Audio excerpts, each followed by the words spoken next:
Alicia, hey there. Welcome to Vibrations and Manifestations. Jared, always a pleasure. Yeah. Ready to dive in. Absolutely.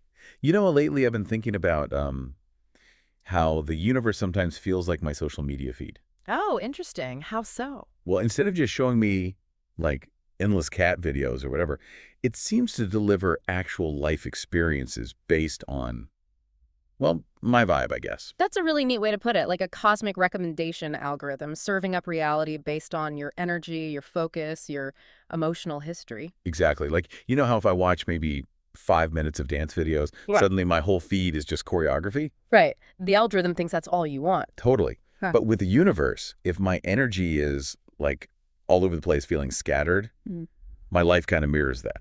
Mm-hmm.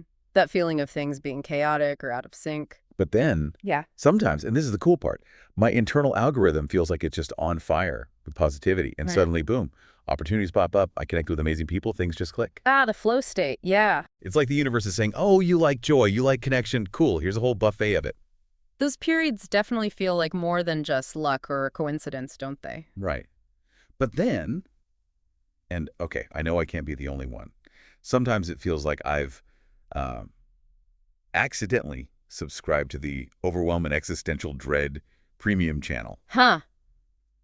I think we all get that subscription from time to time. Seriously. Yeah. And there's no obvious unsubscribe button. It's just this like relentless stream of little annoyances, things going sideways, maybe a sprinkle of what is even the point thrown in. The human experience definitely comes with those dips in the emotional landscape, for sure. Tell me about it. Just last week, I was trying so hard, meditating, green juice, the whole wellness checklist. Doing all the right thing. Exactly. But I still felt just blah off. And then it hit me. I'd spent maybe an hour just mentally replaying every awkward thing I'd ever said. Yeah. Like ever. Oh, wow. It was like I was doom scrolling my own anxious thoughts, just mainlining past anxieties. Our own thoughts can be such a powerful feedback loop, can't they? Sometimes really unwelcome. Uh-huh. I had this mini meltdown the other day over a typo. A single tiny typo in an email. Oh, no. The typo spiral? Total spiral. My brain took that one comma and produced a whole limited series. You're incompetent. Everyone's laughing. Your career. Over. It was, frankly, exhausting. It's amazing how those internal narratives, even about tiny things, can just completely shape how we feel, isn't it? So yeah, that's what we're getting into today. How do we actually reprogram that internal feed? How do our thoughts, our feelings act as these cosmic signals? And how can we intentionally train our vibe to attract more of the reality we actually want? We'll be exploring the mechanics behind this, looking at it from, well, our own experiences, but also how our brains actually process information. Exactly. And we're going to dip into some really cool brain science. Don't worry, it'll be the fun kind of nerdy. We're talking about something called the Reticular Activating System. The RAS, yeah. And this other mind-bending idea called predictive coding. And we'll see how these, scientific concepts actually line up surprisingly well with wisdom from teachers like Abraham Hicks. It's always fascinating when you see those connections, those overlaps between different ways of understanding things. Totally. And because we want this to be more than just, talking about it, we've created a brand new guided meditation later on. It's designed to help you clear out that mental clutter, refresh your vibrational signal. Think of it like hitting clear cache on your inner world. Yeah, like hitting reset. So let me ask you directly, listener. Do you ever feel like the universe has got you stuck on its worst playlist ever on repeat? Or maybe you just long for more of that feeling of ease, that joyful flow in your life. Have you ever wondered why certain patterns just keep showing up? If any of that resonates. Then you are definitely in the right place. Let's unpack this. All right, so the big idea we're exploring, really, is that the universe isn't sitting up there judging you, keeping some kind of cosmic scorecard. No, definitely not. It's more like it's just incredibly attentive. It pays super close attention to where you consistently put your mental energy, your focus. Right. It's not just about, shouting affirmations into the wind once a day. Although that can be part of it. Sure, but it's more about where your thoughts and your feelings are hanging out most of the time. That's the real signal the universe seems to pick up on. Our habitual inner state basically tunes the dial for what shows up externally. It reminds me of that friend. You know the type. Maybe years ago you laughed once at a picture of a cat wearing sunglasses. And now your entire message feed is just cats in sunglasses. Forever. They're not judging your sense of humor. No, they just registered, oh, Yeah. like that. And now they're delivering more of what they think you want. The universe seems to work on a similar principle. energetic feedback. What you focus on expands. So if your default emotional state, your kind of background hum, is feeling stressed, feeling overwhelmed, what kind of experiences tend to pop up more often? Well, usually more situations that trigger those exact feelings. It's like the Yeah. universe goes, okay, noted, more stress incoming. Got it. But when you're genuinely feeling that lightness, that joy, that real appreciation. Life tends to offer up more reasons to feel joyful. The feedback loop turns positive, acknowledged, more of that goodness on the way. Exactly. And just to be clear, the universe isn't like punishing you when you hit every red light or spill coffee on your shirt. Yeah. It's more like it thinks you're just really into unexpected delays and minor inconveniences because that's where your energy, your frustration has been focused. It's kind of funny if you think about it that way. It's a helpful reframe, takes the blame out of it, and puts the focus back on our own internal state. Okay, so let's get into some of the brain science behind this, but let's keep it super friendly, okay? No white lab coats required. Think of your favorite science teacher, the cool one who made things make sense. Exactly. So your brain has this amazing little network. It's called the Reticular Activating System, the RAS. Right, the RAS. It's basically in your brainstem, and it acts like a filter. Yeah, like your brain's personal bouncer at the nightclub door. Or maybe a really sophisticated spam filter. Think about it. Every single second, you're bombarded with information. Sights, sounds, smells, that nagging thought about laundry. Thousands and thousands of bits of data. And the RAS is the part that decides what actually gets your conscious attention, what gets past the velvet rope. It prioritizes what it considers important or relevant. And how does it decide what's relevant? This is the key part. It largely bases it on what you consistently focus on, what you tag as important through your attention and your emotions. So if you're constantly worrying about, say, not having enough money, Your RAS starts highlighting every little piece of evidence that seems to confirm that lack. It lets those thoughts and observations through the filter more readily. it amplifies the signals that match your dominant mental state. It's like tuning a radio to a specific frequency. It's like that classic example. Mm-hmm. You decide you want to buy a red car. Suddenly, what do you see everywhere? Red cars. They pop out at you. Exactly. They weren't invisible before. Your RAS just tuned you in because red car became a relevant search term for your brain. It highlights what matches your current focus. Or think about being in a crowded, noisy room. Yeah. You're talking to someone, there's music, chatter everywhere, but if someone across the room says your name, Bam. You hear it instantly. that's your RAS filtering out the irrelevant noise but flagging your name as high priority. And it works for goals too, right? Yeah. If you set an intention, like I really want to find a new job, what happens? Your RAS starts scanning your environment conversations, job ads online, even things you overhear for anything related to a new job. Opportunities seem to appear more frequently. And here's where the vibe, our emotions, really connect to this. If you're consistently feeling anxious or stressed, Your RAS can become kind of hypervigilant.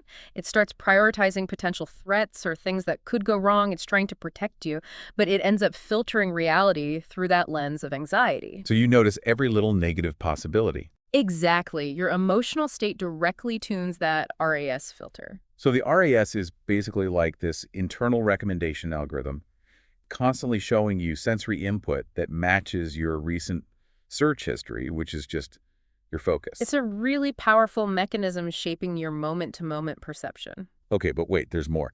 This next bit is also super fascinating. It's called predictive coding. Ah, yes, predictive coding. This is the idea that your brain isn't just passively receiving information, it's actively predicting what's going to happen next. It's like a little fortune teller in your skull. Based on all your past experiences, it's constantly making guesses. Okay, last time this happened, this followed, so I expect this again. It builds these internal models of how the world works, and then it tries to anticipate sensory input based on those models. It's constantly generating hypotheses. So let's say, based on past experiences, you tend to expect meetings to be boring, or maybe you expect people to be critical. Your brain, using predictive coding, will actually start highlighting tiny little cues that seem to confirm that prediction. It might tune out the interesting parts of the meeting or misinterpret a neutral comment as criticism. It's like confirmation bias, but happening at a really fundamental neurological level. Your brain actively seeks data that fits its existing predictions. It's trying to be efficient. Right. It doesn't want to reanalyze everything from scratch every second, like when you watch someone butter toast. Right. Your brain pretty much knows the sequence. It doesn't need to process every single detail of the knife movement. It relies on its prediction. It often trusts its internal model more than the raw sensory data, especially for familiar actions. So how this works is kind of like a top-down versus bottom-up thing. Your brain's predictions, top-down, are constantly being compared with the actual sensory info coming in, bottom-up. And if there's a good match or only a tiny mismatch, maybe the toast crumbles a bit unexpectedly, the brain often just smooths it over, ignores the error. But if there's a big mismatch, a surprise like you reach for your keys where you expect them to be but they're gone, that's a prediction error. And that's when the brain goes, whoa, hold on, update needed. It pays attention to the error and revises its internal model. The placebo effect is a perfect example of predictive coding, isn't it? Absolutely. If you strongly predict that a sugar pill will cure your headache, your brain's expectation can actually override the physical pain signals. Your prediction shapes your reality. So think of predictive coding like your brain's own internal screaming service. It's constantly trying to anticipate what you want to watch next in your life based on your past viewing history, your dominant beliefs, expectations, and feelings. And just like Netflix, if you start intentionally feeding it different input, if you consciously shift your focus and expectations, it will eventually start recommending different shows, different experiences. Okay, so putting it together. The RAS acts like the filter, deciding what information gets through the door based on your focus. And then predictive coding comes in and interprets that information, filling in the blanks based on your past experiences and expectations. It creates this really powerful feedback loop. What you focus on, RAS filter, shapes your predictions, predictive coding, which then reinforces what you tend to notice and focus on. A self-fulfilling cycle of perception. Exactly. It's like I said earlier, my brain getting trained by past anxieties and then just auto-completing my future with more worry, like predictive text for dread. It highlights how much momentum our past conditioning can have on our present expectations. So if the universe is the big outer algorithm responding to our vibe, Then our brain, with its RAS and predictive coding, is the sophisticated inner algorithm. and the crucial link, both of them are listening to your vibe. Yeah. Your consistent thoughts and feelings are the input for both systems. Our internal world and external reality are constantly talking to each other through this vibrational language. But here's the really good news, the empowering part. Both algorithms can be updated. You can consciously choose what you pay attention to. And by doing that, you start to retrain your brain's filters and predictions. And you start sending a different signal to that cosmic algorithm. You can actually change the programming. By intentionally directing your attention and cultivating different feeling states, you can influence both your inner perception and the outer reality you experience. It's incredibly powerful. Okay, so we've talked about the universe listening and our brains filtering and predicting based on our vibe. Now, let's get practical. How do we actually communicate effectively with this cosmic system? How do we place our order, so to speak? And the key, perhaps surprisingly, is your mood, your emotional state. Totally. Think of your mood as like the remote control for your reality. Or maybe it's the big flashing menu sign you're holding up at the cosmic diner. What you are feeling moment to moment is broadcasting a specific vibrational frequency. That's your signal. So when you're genuinely feeling grateful, that warm, expansive feeling, what kind of order are you placing? You're essentially saying, yes, please, more things to feel grateful for. Gratitude sends a very clear, high vibe signal. Right. But what about when you're stuck in that, low-grade irritation or frustration, that feeling of things just being slightly off? Well, vibrationally, that's like accidentally ordering more reasons to be annoyed, please, or extra serving of weird off-kilter energy. And this is so important, something that comes through really clearly in teachings like Abraham Hicks. Mm. You don't have to force yourself into some fake, over-the-top positivity if you're feeling low. That often backfires. Absolutely. It's not about pretending. It's about gently shifting, finding a thought that feels just a tiny bit better than the one you were just thinking. Small steps, incremental nudges towards relief or neutrality, or maybe even contentment. Those small shifts, done consistently, build momentum in a new, more positive direction. And remember the RAS, how your brain notices more of what you focus on. It applies to feelings too. The more you intentionally practice feeling good, even in small ways, the more your brain starts looking for and highlighting things in your environment that support that good feeling. You start training your brain to seek out the positive. It becomes a positive feedback loop. Abraham Hicks has this really vivid analogy for negative momentum. They call it falling out of an airplane. Right. Once you get caught in that downward spiral of negative thoughts, it can feel overwhelming, like you're just plummeting. And the key insight they offer is you don't necessarily need to climb back into the airplane by figuring out exactly why you fell out. You don't have to dissect every single negative thought that got you there. In fact, focusing too much on analyzing the negativity can just keep you stuck in it, right? It gives it more energy. Exactly. Instead, the idea is to see that negative emotion simply as an indicator light, like the rumble strips on the highway telling you veered off course. It's just feedback, Mm. information, not a judgment. And then at the very next opportunity, maybe it's right now, maybe it's when you wake up tomorrow, just reach for a thought that feels even a tiny bit better, a little bit of relief. That first waking moment can be really pivotal. You haven't built up much negative momentum yet, so it's often easier to consciously choose a slightly better feeling focus. It's about consciously molding your energy. You can do this by deliberately focusing on things that feel good, even seemingly insignificant things, Like what? like maybe just appreciating the warmth of the sun on your skin, or the taste of your coffee, or even just mentally rearranging furniture in a room in a way that feels pleasing, like you mentioned earlier. Anything that captures your attention in a positive way. Engaging your focus on something simple and pleasant can shift your entire vibrational state. And here's a profound point. Anything, absolutely anything that holds your attention in a way that feels good, even just a pleasant daydream, is actually a sign that you're vibrationally aligned with what Abraham calls source energy, that feeling of natural well-being. It means you're in a state of allowing that positive energy to flow. You're not resisting it in that moment. Now think about the vibrational gap. Let's say you really, really want something more abundance, a loving relationship, better health. Okay. But if you spend most of your time focusing on the lack of it, worrying about bills, feeling lonely, noticing symptoms, there's a big gap between the vibration of your desire and the vibration of your focus. It's like trying to tune into a specific radio station, your desire, while your dial is firmly stuck on a different frequency, your focus on lack. The signal can't get through, clearly. That's why if you're feeling really down, trying to jump straight to ecstatic joy can feel impossible. Sometimes the most powerful step is just to reach for neutral. Just aiming for a feeling of okayness, contentment, Yeah. calm. Find something that feels stable. Maybe it's just the feeling of the chair supporting you or the quiet in the room. Yeah. Start there and gently build momentum towards slightly better feelings, like satisfaction. Small, consistent steps are much more sustainable and effective than trying to force huge emotional leaps. So think about this, you listening right now.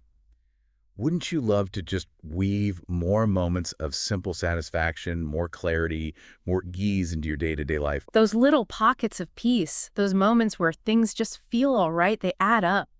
They really change the texture of your life. And it's helpful to remember, from this perspective, you're never truly alone in this. That source energy, that core of well-being is always there, experiencing life with you and through you. It's always available to tune into. It's our natural state. We just sometimes forget how to access it amidst the noise of everyday life. Okay, so we know our brains can sometimes jump to conclusions, like that overconfident intern we talked about, facing everything on old data. Yes. Eager, but perhaps misguided. But the awesome news is, we are the manager. We get to guide the intern. We have the power to direct our focus and interpretation. Exactly. Because if you consciously shift how you're looking at a situation, even just a tiny bit, you can literally change your entire experience of it. Our perception isn't just receiving reality, it's actively creating our experience of reality. Think about it. Perception isn't a passive video camera just recording what happens. It's more like a filter, or maybe different lenses you can choose, that actively shape what seems true for you in that moment. How we frame things dictates our emotional response. Let's use a super simple example. You're rushing. You spill coffee down your shirt. Annoying. Yeah, Answer. definitely annoying. Potentially messy. Okay, perception #1. Ugh, figures. Classic me. I'm such a mess. This whole day is cursed now. What's the emotional vibe of that story? Frustration, self-blame, maybe a bit of helplessness. Sets a negative tone for sure. Right, same spilled coffee. Now, perception #2. Whoa, okay, maybe the universe is giving me a little tap on the shoulder here. Maybe I just needed to slow down for a second. What's the feeling behind that angle? More like curiosity, maybe acceptance, less judgment. It opens up a different possibility, even if it's just taking a breath. See? Same event, Totally different emotional ripple effect, just based on the story we choose. Yeah. One more. A friend cancels plans last minute. Happens all the time. Can be disappointing. Okay, perception #1. Great. They probably didn't even want to see me anyway. I bet they just made up an excuse. Right. Where does that story lead emotionally? Down the rabbit hole of rejection and insecurity, maybe some resentment builds up. Not fun. Same canceled plans. Perception #2. Okay, unexpected free evening. Cool. What do I actually feel like doing right now? This is kind of a gift of time. What's the vibe there? Opportunity, freedom, self-care maybe. It turns a potential negative into a positive possibility. And this is why it's so incredibly powerful. The stories you consistently tell yourself about your life, about the little things and the big things, literally create the emotional soundtrack of your existence. Our internal narrative is the architect of our emotional world. So the process looks like this. You shift the story, that shifts the emotion, that shifts the vibrational signal you're sending out, and that can ultimately shift what shows up in your experience. It's a direct chain reaction from inner perspective to outer reality. Like you said so perfectly, you can't always change the circumstance, but you can always change the camera angle, and that's where your power lives. That shifting perspective is always available to us. It's our internal locus of control. So let's give everyone a quick tool to play with this right now. We call it the Reframe Game. Simple, practical, and you can do it anywhere. Okay, here's how it works. Just take a second and think of just one mildly annoying or frustrating thing that happened today or recently. Nothing huge, okay? Just something that made you go, ooh. Maybe someone cut you off in traffic, or a meeting ran late, or your tech wasn't cooperating. Got it. Okay. Now, just ask yourself the simple question. What's another possible way I could look at this? Just brainstorm alternatives. No judgment. Could you find something humorous about it? Could there be a tiny hidden benefit you missed? Could you see it from the other person's perspective? Or could you just frame it in a more neutral, less charged way? Just challenge that initial automatic negative interpretation. And play with it. Even if the new perspective feels a bit silly or forced at first, just try it on mentally. Say it to yourself. Your brain is surprisingly flexible. It often just needs to be offered a different option to latch onto. And like we touched on, even if you don't instantly believe the new reframed version 100%, the simple act of considering it starts to loosen the grip of the old negative story. It creates that tiny 1-degree shift. And those small shifts, practiced consistently, add up to major changes in your overall outlook and experience. This also connects to a deeper idea, doesn't it? The idea that maybe what we perceive as solid, fixed reality is actually more fluid, more like a vibrational interpretation. Yes, the concept that reality itself is malleable and responsive to our consciousness. And when you start to entertain that possibility, even just a little, it gives you this sense of agency. If reality is an interpretation, maybe you have some say in the interpretation. It shifts you from feeling like a victim of circumstance to a potential co-creator of your experience. Because fundamentally, we are vibrational beings. What we call reality is how our unique consciousness interprets different energy frequencies, filtered through our own personal lens of beliefs, past experiences, and current mood. Our inner state acts as the tuning fork, attracting experiences that resonate with it.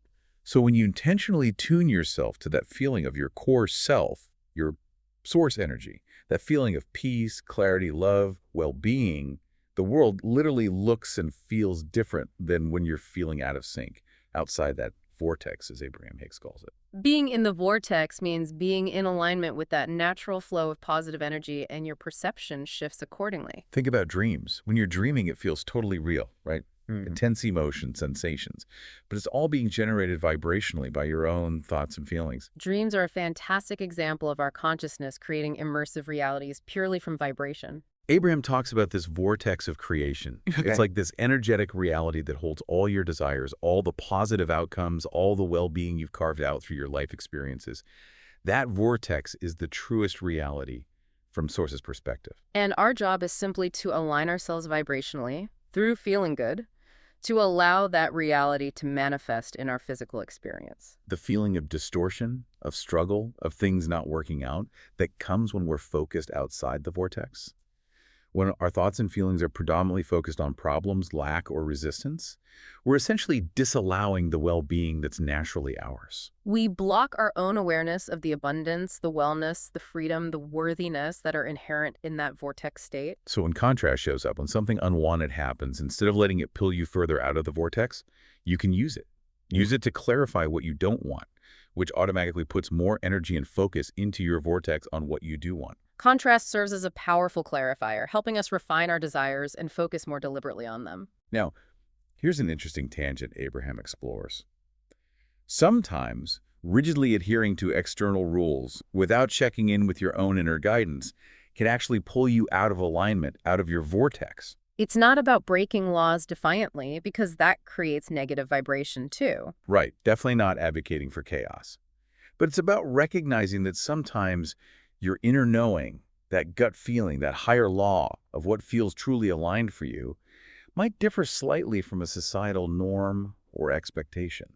It's about prioritizing that inner alignment, listening to your own emotional guidance system first and foremost. Because when you are truly in sync with yourself in that vortex, you naturally tend to align with cooperative components. You attract people and situations that resonate with your desires, and you intuitively navigate situations in a harmonious way. Alignment naturally sorts things out. You find yourself in the right place at the right time, interacting with the right people. They tell a great story about Jerry and Esther Hicks crossing a street. They were so focused on obeying the walk sign, they almost stepped out in front of a car they hadn't noticed because they momentarily overrode their usual situational awareness. It illustrates how sometimes blindly following an external rule can disconnect us from our own present moment awareness and inner guidance. The point isn't to ignore rules, but to stay tuned in to your own feeling state, your own proximity to that feeling of well-being, that vortex, as your primary guide. It's about inner alignment first. So, okay, you find yourself tuned into Worry FM or maybe Irritation Radio. It happens.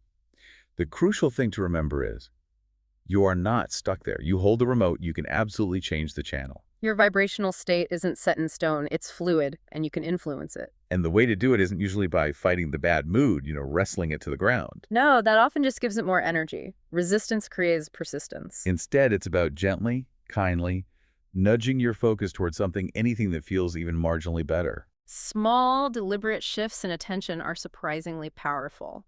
With something easy, put on a video of puppies stumbling around. Seriously. Or step outside and just look at the sky for 60 seconds.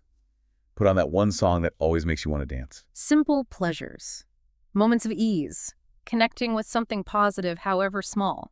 Even that tiny shift from irritated to slightly amused or from overwhelmed to just breathing sends out a different vibrational signal. It's a start.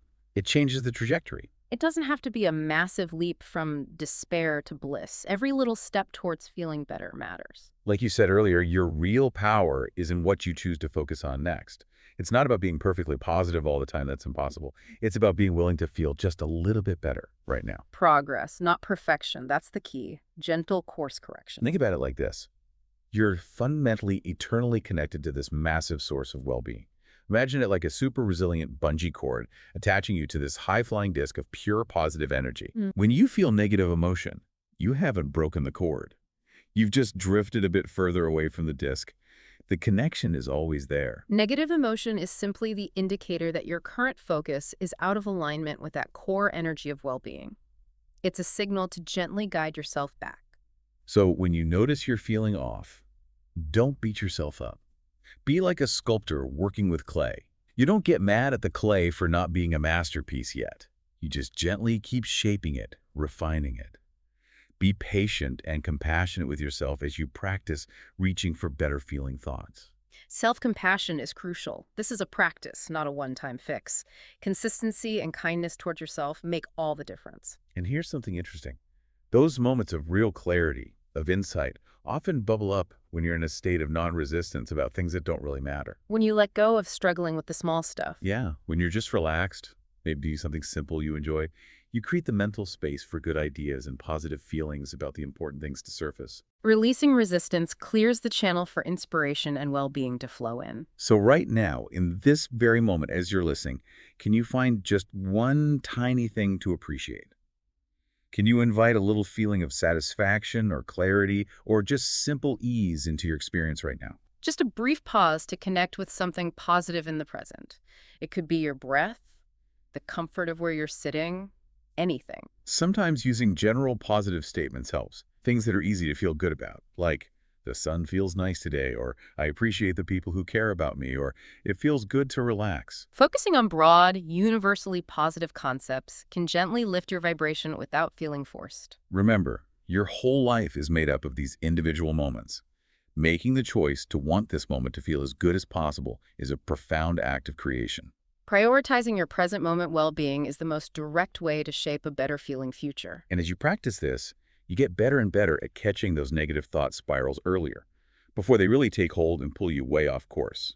You develop greater emotional awareness and can intervene sooner, choosing a different thought, a different focus. Resilience really is the name of the game. Life will inevitably throw curveballs. You'll have off moments.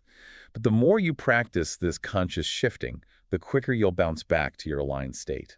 Your ability to return to center, to that place of well-being, becomes stronger and faster. And here's a foundational truth from this perspective. It's virtually impossible to genuinely feel good while actively holding on to feelings like hatred, resentment, or harsh criticism of others or Sure. yourself. Those vibrations are inherently dissonant with the frequency of well-being. They create internal conflict. Maybe in the past you tried to soothe yourself by justifying those negative feelings. But as you get more consistently aligned with who you really are, with that feeling of source energy, those lower vibrations just start to feel icky, uncomfortable, unnatural. Your sensitivity increases. What used to feel normal starts to feel distinctly unpleasant because you know what alignment feels like. So keep your focus on how much you truly want to feel good, how much you desire that connection with the energy that creates worlds. Let that desire pull you forward. That desire for joy and well-being is your inner guidance system calling you back to alignment. And when you make this your dominant practice, you start to experience life differently. It begins to feel like you're moving through this almost magical dream, where things just seem to work out, synchronicities happen, solutions appear. Effortless flow becomes more common. You experience more grace and ease in your daily life. It's that deep, comforting feeling that the universe really does have your back, that the perfect idea, the right person, the needed resource shows up right on time. Trust deepens. You feel supported, guided, and co-creating with a benevolent force. And you tap into that state of just loving life, savoring the moments, wanting to stay in that delicious feeling place, because that is your true nature. Joy, appreciation, expansion. That's our baseline reality when we're in alignment. You start to really grasp that this experience, this reality, is self-introduced, self-induced, self-created through your focus and feeling. And when you consciously direct your own mind, life becomes consistently fun, clear, and deeply satisfying. You reclaim your power as the deliberate creator of your own experience. The universe keeps things interesting, always offering new perspectives, new things to appreciate. You end your days feeling grateful, looking forward with genuine excitement to what tomorrow might bring. Gratitude becomes your dominant state, and positive expectation fuels your future creations. You wake up feeling good, expecting good things, and then you see the evidence unfolding around you. More synchronicities, more joy, more ease. Your reality begins to consistently reflect your deliberate, positive focus. It's this incredible rendezvous, as Abraham calls it, with infinite intelligence. This constant dance of asking and receiving, of guidance and flow. You realize life is meant to be about joy, about expressing who you are, about expanding into more, with infinite resources always available. It's a shift from struggle and limitation to joy, freedom, and infinite possibility. Okay, now let's actually play with this a bit. We're going to do that quick exercise, the reframe game, just to prime the pump before our meditation. A nice, easy way to practice shifting perspective right now. So wherever you are, just get comfortable again. Let yourself settle. Maybe close your eyes if that feels good. Take a nice, easy breath in and let it go slowly. Just arriving fully in this present moment, letting go of any tension. All right. Now, gently bring to mind one situation from today or maybe this week that felt a little bit irksome, a little annoying. Maybe just, remember, nothing too big or overwhelming, just a mild frustration. Something small and manageable that caused a little friction. Got it. Okay. Okay. Now, imagine you're holding that little moment, that situation, gently in your hands, like it's a small object, maybe a snow globe, like we said earlier. See it clearly. Feel the feeling associated with it, just briefly. Observing it with a sense of gentle detachment, like an objective observer. And now, mentally, give that snow globe a little shake. Let the scene swirl. And ask yourself again, What's another way I could look at this? How might this look from a different angle? Maybe instead of thinking they were so rude, you could wonder, maybe they were just having a really tough day. Or if the thought was, I messed that up again, could you shift it to, okay, that was a learning opportunity? Or even just, I'm human, and that's okay. Finding a perspective that feels a little softer, a little more compassionate, perhaps even a bit more empowering or neutral. Just take a quiet moment right now. Try on one different way of seeing that situation. Feel into it. What does that alternative perspective feel like? Allowing yourself to experience the emotional shift that comes with the reframe. Nice. That tiny adjustment you just made, that little shift in perspective, that's powerful. That's you consciously managing your vibration. That's emotional leadership. Recognizing that even the smallest conscious shift in viewpoint changes your energy immediately. Okay, beautiful. Now that your mind is a little more open, a bit more flexible, let's take this deeper. Let's intentionally update your whole vibe. Time to hit refresh on your inner homepage. Let's transition into our full guided meditation now to really reset and recalibrate. Settle back into that comfortable position. Let your body relax completely. Allow your eyelids to gently close if they aren't already. And just prepare to gently clear out the old and welcome in the new energetic frequency. Begin by imagining a screen in front of your mind's eye. This is your personal vibrational dashboard. It shows the main energies, the dominant feelings you've been broadcasting lately. Just observe what's there for a moment. No judgment. Just gentle awareness. Simply acknowledging your current energetic signature with acceptance. Now on that screen, you see a soft, glowing button. It might say, Clear Old Requests, or perhaps Reset Feed. In your imagination, reach out and gently press that button. Watch or feel what happens. Maybe old static clears, maybe cloudy energy dissolves into light. Feel a sense of release, a lightness washing over you as the screen wipes clean. Ready for fresh input. Letting go of any lingering negativity, stagnant energy, or outdated vibrational patterns, creating a clean slate. Good. Now in the center of that clean screen, a search bar appears. Take a moment and decide on your new vibe keyword for today, or for this week.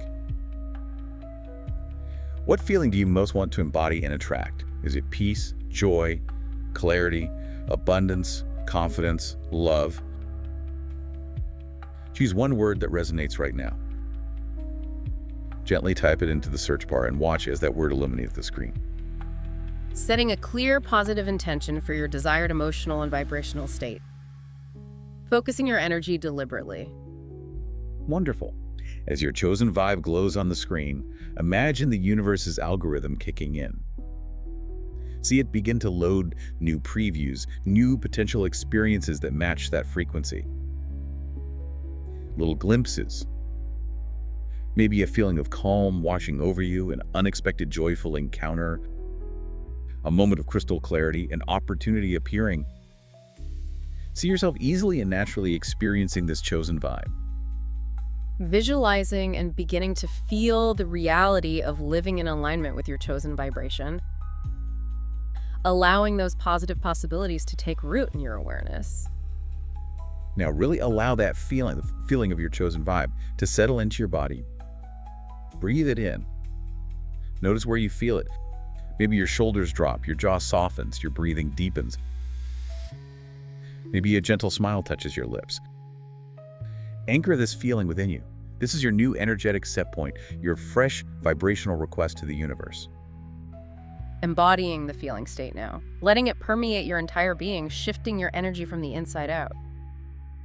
Now, gently repeat these words to yourself, either silently or softly aloud. I am not stuck. I am simply choosing a new channel. I give myself permission to feel good right now. My mood is a powerful creator. My energy is magnetic. I communicate my desires to the universe through my feelings. And in this moment, I consciously choose to feel. Silently insert your chosen vibe word here.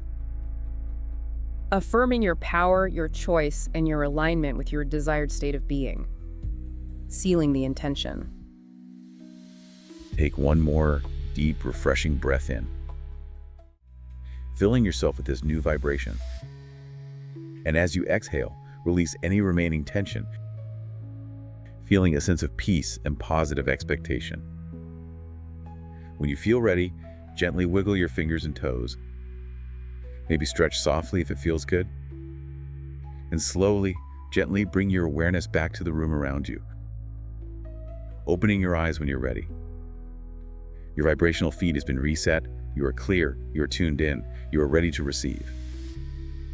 Carrying this refreshed energy, this intentional alignment with you as you re-engage with your day. So just a quick wrap-up thought. Please remember, you are absolutely not broken, not cursed, not flawed if things haven't felt like they're flowing perfectly for you. Okay? You've simply been broadcasting a particular signal based on past focus. And the truly liberating truth is that you always, always have the power to change that signal, starting right now. Just keep this little mantra in mind. Your vibe is your vote. Make it count. Consciously choose the energy you want to project and experience. Now, if you want to keep this positive momentum rolling, here are a couple of simple ideas. First, maybe take a quick screenshot of this deep dive, or just jot down your chosen vibe word. Share what energy you're intentionally cultivating this week. We genuinely love to see it. It helps anchor your intention and inspires others in the community too. And second, if you have a friend who sometimes seems to be accidentally manifesting a bit more chaos than they'd like, maybe gently send them this deep dive. It could be the little vibrational tune-up they need. Share the love, share the knowledge. Empowering others empowers us all. Thank you truly for diving deep with us today. If this conversation sparked something for you, if it felt helpful or inspiring, we'd be so grateful if you'd consider subscribing and maybe leaving a review. It really does help other people find the show and join our wonderful community of conscious creators. We appreciate you being here so much. We'll catch you next time for another exploration into the fascinating world of vibrations and manifestations. Until then, keep your vibe high.